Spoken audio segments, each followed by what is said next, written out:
Hey guys, my name is Fred. I took the stand-up comedy intensive last year with Saad Haroon, and I've been doing stand-up for a year now. It was one of the best decisions that I've made because I've always liked stand-up. I always wanted to do it, but I never found, one, the courage, two, the time, and three, I never actually make it happen. Signing up to the intensive really helped me and pushed me into developing and finally writing something, because I knew we had to present it on a showcase.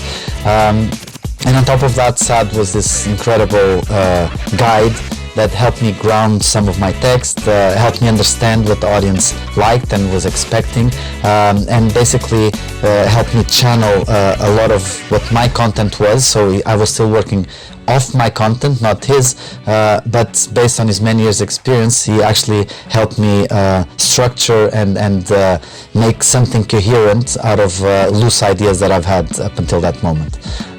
So it's been a great journey so far. It's still a work in progress, but it's something that I highly recommend.